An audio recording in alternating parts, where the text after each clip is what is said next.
Back in 2007, Eiichiro Oda said that when we would meet Dr. Vegapunk, he would finally tell us the truth of what devil fruits really are, and 15 years later, that moment is right now. However, the wording that Vegapunk uses in Japanese is so specific that a lot of its meaning got lost in translation, to the point that I've seen many people not even understanding the real meaning of what was said, or missing such details such as, for example, Vegapunk using the exact same words that Roger used during his execution. So allow me to give you a complete breakdown of the original Japanese version so you can properly understand the truth of what devil fruits really are. So allow me to illustrate this by translating as literally as I can from Japanese so that nothing gets lost in translation. When Awakened Luffy enters in battle with Awakened Lucci, Vegapunk's Stella comments on how Luffy's form resembles that of the sun god Nika depicted in ancient scriptures. Nami then however says that she's never heard of the name Nika before, but Vegapunk then replies, "No wonder, that's a name that was erased from history. However, as long as people continue to wish for him, his existence cannot be erased. All things that are dreamed of are born upon this world." Now the key word here is dream/wish, which in Japanese is nozomi. As you likely might have heard, there are many words in Japanese that can't be translated literally to English, as it embodies a concept that can be represented through several different words in English. Particularly, it refers to what we could call wishing, hoping, or dreaming, though in the latter's case, it's dreaming in the sense of hoping for something to happen, not dreaming of sleep. Nozomi represents a concept of hoping for something to happen, of people's dreams. So essentially what Vegapunk is saying here is that even if the government has erased information about Nika, and people no longer know of the ancient character that Nika is anymore, people will still wish and dream for someone like him to exist as long as they remain oppressed. Because people are always wishing and dreaming of freedom, so even if they don't know Nika, they still wish they had someone like him in their lives. We all kinda do, it's human nature, and as long as we keep searching the answer of freedom, the existence of people like Luffy will never cease to be. Does that sound familiar? Because it should. As you may have noticed, this expression is framed with almost identical wording to one of the most important quotes in the series. 受け継がれゆく意志、時代のうねり、人の夢。人々が自由の答えを求める限り、それらは決してとどまることはない。 Similarly, as long as people keep dreaming of Nika, his existence will never be erased, because much like inherited will, people's dreams, and the swell of an era, these are things that will never cease to be as long as people long for freedom, and as long as people keep wishing for someone to be able to liberate the world, then someone will eventually rise to the occasion to make these things a reality. After all, Luffy embodies all of those things. He is inherited will, for he represents the inheriting of the original Joy Boy's will and dreams. He represents people's dreams because people dreamed and wished for him, so as long as people continue to dream, then those dreams will never end and continue being born upon this world. And he represents the swell of an era, which, as Law explained during his iconic speech in Punk Hazard, represents the unstoppable force with how a certain someone will one day arise to bring in a new era, the Shinjidai, and how that era will bring a change to the world. In that regard, Nika himself, or rather Luffy, is the answer of freedom that Roger spoke of, what people have been seeking for all these centuries, the answer to all the injustices of the world, and someone who can bring liberation, who can bring freedom to all in the world. So as long as people seek the answer of freedom and keep wishing for someone like him to arise, even if they've forgotten the original Nika character, he will still come and deliver joy and laughter to all in the world. However, what about that second expression, which also serves as the title of the chapter? Well, it tries to convey a similar idea.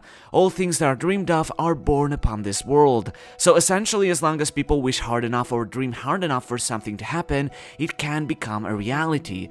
Now, it's very important not to misunderstand this as simply wishing for something automatically makes it a reality. I've seen some people interpret these words very literally, but in Japanese, Vegapunk isn't confirming this, but simply stating that people wishing and dreaming about these things eventually led to them becoming a reality, that their wishes to be liberated led to the appearance of Nika, and their wishes to evolve further led to the creation of devil fruits. How that creation happened is not clarified here, and neither is the factor if he's speaking quite literally or just philosophically. Maybe he could be saying that these things were literally magically born out of people's dreams, but it could also just mean that people's dreams led them to make these things a reality themselves, to make their dreams come true. I spoke with Japanese readers to get their impressions on, and we all agreed that the way the wording came off in Japanese was more philosophical than it was meant to be literal, particularly with how Vegapunk talks about the Dao fruits from a purely scientific point of evolution, being a scientist himself and having even been able to replicate fruits through the application of science, so we suggest to not take his words too literally, or at least not take them as a canonical fact, until it is more properly clarified, which I'm sure we'll understand better soon enough anyway. But essentially what Vegapunk's saying comes across as Japanese is that anything you can dream of can become true, that anything is possible if you dream and wish hard enough about it, and that things do come true because we wish for them.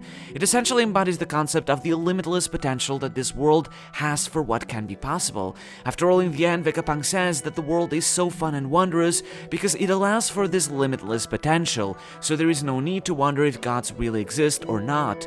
There is no need to believe in gods or magic because the world itself already makes these possibilities a reality, because this was also already mentioned in the story under different wording. Any event that people can dream of is a possible reality. This quote is massively important, as it sets up the importance of people's dreams and what they can achieve, which again conveys the similar meaning that this world is so incredible that the sky really is the limit, and that it is never too small to contain our dreams to make them a reality. Also, on a small side note, the terminology all things in this expression is exactly the same in Japanese as the voice of all things, which means that while it could possibly just be similar wording, the two could also potentially be related, but I'm sure we'll understand that better soon enough. Really though, let's break down in more detail what Vegapunk reveals about the truth of what Dao fruits are, because he says that the saying of all things that are wished for are born upon this world can also apply to the existence of Dao fruits. He believes that Dao fruits embody the wishes of people wanting to become one thing or something other. For example, have you never wished that you could fly? Then the Dao fruit that turns you into a falcon makes that a reality. Have you ever wished that you could create fire yourself without the need of a tool? Then a Dao fruit that turns you into fire makes that a reality. Have you ever wished you could just sprout more hands to manage more tasks, that you could have silky smooth skin, or that you were a man instead of a woman? In fact, Oda described this very concept in an interview with China Times back in 2014, where he explained that his idea behind creating Dao fruits arose from the wishes that people would have, such as wanting to have smooth skin or wanting to have multiple hands, so he, much like the people of the One Piece world, created these fruits from wanting to fulfill certain wishes.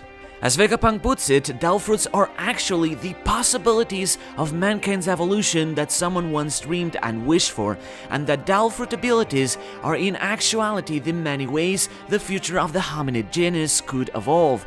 So essentially what Vegapunk is saying is that Dao fruits are the tools that unlock human evolution, the many ways in which the hominid genus could potentially evolve, which is reflected in the different abilities of each fruit. Each of them allows someone's body to evolve to the point where they have powers that most without the futuristic knowledge would simply see as supernatural. For example, if a human would evolve to develop feathers and become like a falcon, then that's what Pal's fruit makes possible. Or if the ability to generate body warmth evolved to the point that it could become fire itself, you would have Ace's fruit. With the limitless potential of this world and of science, we can reach a level of evolution that would otherwise take millions of years to reach. This is likely the reason why so many characters in the story introduce their abilities by saying that they are an ability human. A barrier human, an art human, a paw human, a blade human. This has always been used across the entire series, and now it makes sense because all of them are evolved humans who specialize in one specific category. We actually saw this being told of us in the story by, I'm not joking, Foxy. Foxy explained that his fruit allowed him to emit a thing called neuroparticles, which are a type of particle that modern scientists have not yet discovered, meaning it is a technology that was lost to time and was likely understood by scientists of the past, but that current scientists do not yet understand. And when Luffy questioned this not being possible, Foxy simply said that everything is possible in this world. The thing is, though, all of this is technically not new information. As far back as Punk Hazard, we were actually told that the truth of Dao fruits relates to an application of the bloodline elements, and as Yonji explained in Whole Cake Island, the bloodline elements are the DNA of the One Piece world, the genetic code that allows for the evolution of all species. And Oda even said that artificial Zoan Dao fruits are created by sampling the bloodline elements of animals. So we were already told that Dao fruits are things that affect the genetic code related to evolution, evolution, which is what Vegapunk is essentially saying here, just much more clearly now. Eating a fruit provides your body with new genetic code that allows you to evolve your body to a whole new extent, attaining abilities that, despite very much being real science, they are science we do not yet understand with our current knowledge of it, which leads many to see them as supernatural abilities. This would make perfect sense, since Vegapunk already explained how the Ancient Kingdom possessed technology so incredible that it is beyond the common scientific understanding of the present, and since Devil Fruits are very much the same, then it's highly likely that the Ancient Kingdom was involved in creating these fruits with their advanced technology and their advanced understanding of the bloodline elements and the genetic code. Really, what Vegapunk said can be said of any of humanity's inventions. After all, necessity is the mother of all inventions, so these wishes could have led to people creating the Devil Fruits. However, of course, that's only implied, as once again, it's important to clarify that in the Japanese version, Vegapunk does not specify anything about how these wishes led the fruits to be, so we can only speculate for now. Vegapunk elaborates on this by saying that Devil Fruit ability users are essentially beings living on several whole other dimensions, all once pictured in someone's mind. Now, there's quite a few key words here. First, Vegapunk mentions someone, just like he did in his previous line, which in Japanese in this case is intended as a singular term. He could just be speaking broadly about everyone's individual wishes, but it makes me wonder if he is actually referring to one specific person who pioneered this scientific research and first created the Devil Fruits. Could that perhaps maybe be the titular devil who came to be known by this name due to being the origin of these Devil Fruits? After all, in his One Piece film Red commentary last month, Oda commented how the Devil King's origin is related to the origin of Devil Fruits, citing how the Devil King came to be from the fears and doubts of people, even confirming the Devil King as canon. Robin described the Devil King as the embodied aggregation of people's thoughts that have been passed down since ancient times, things like loneliness and pain, the dark sides of people's hearts. In time, it came to be known as the Devil King, which sounds a lot like the creation of Devil Fruits having come from the wishes and dreams of people. So in the same way, the Devil King came to be created from the embodied aggregation of people's negative emotions, loneliness, pain, fear, and doubt. But again, is that literal or is that metaphorical? Was the Devil King literally born of people's emotions, or could the Devil King have been a Devil Fruit creation, which came to be from the negative emotions of people and a desire of revenge, leading to creating a weapon capable of wiping out the whole world rather than bringing liberation? Could the Devil King maybe even be the original someone who once created the Devil Fruits for the Ancient Kingdom, but then had a change of heart as the pain and suffering of his people grew, and decided to create a fruit for themselves to take revenge and destroy the world? Well, I'm just speculating here, so I suppose only time will tell.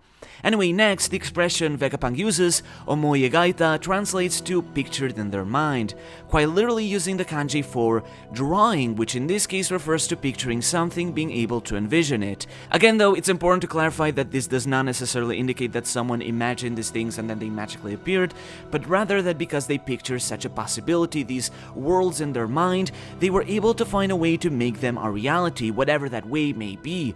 Interestingly, he also says that Devil Fruit users are beings who live in several whole other dimensions. These dimensions can also be translated more simply as a whole other level, which could be why the chapter of Luffy's awakening was called Next Level, but I feel like Vegapunk is essentially just trying to transmit how Devil Fruit users are basically the incarnation of a whole alternate reality of how humans could genetically evolve, which makes them appear to people as supernatural beings. And in fact, this seems to be what propelled the myth of the sea. As Vegapunk claims, by consequence, these supernatural things are said to be hated by the mother of nature itself, the sea, which is why their very existence bears punishment.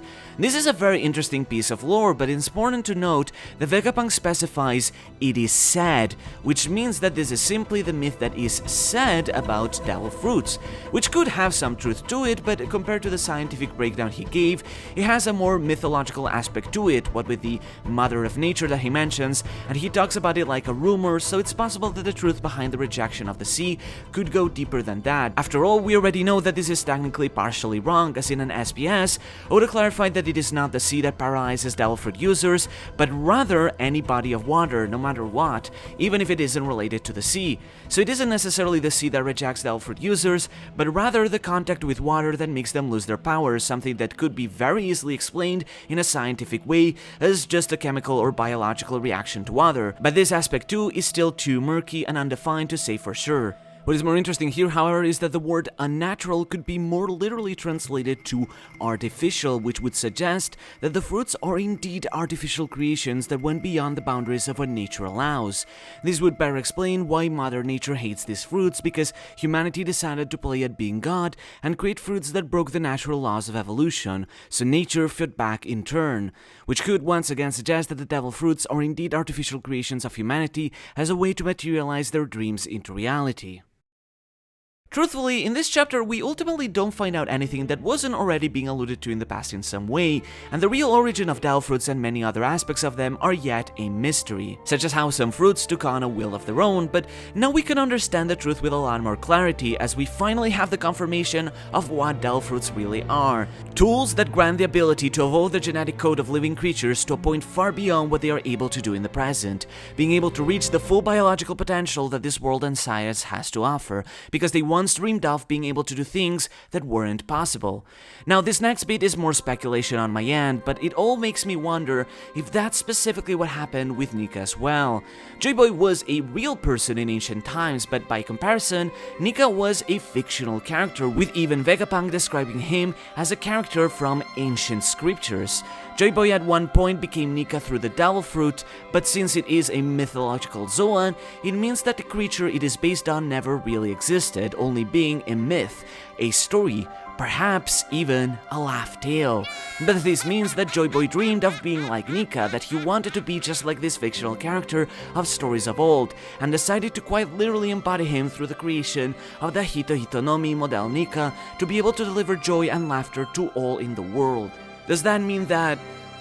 Well, there's a lot to talk about here, so I suppose I'll leave this theory for its own separate video soon enough, but please subscribe so that you don't miss that. I'll talk about this very soon, but for now, I guess the takeaway from all this is that dreams really do become real. Whether that's literal or simply philosophical, anything that we can dream of can become a reality as long as we make it a reality with our very own hands. After all, dreams can always become real because people's dreams... 終わらねえ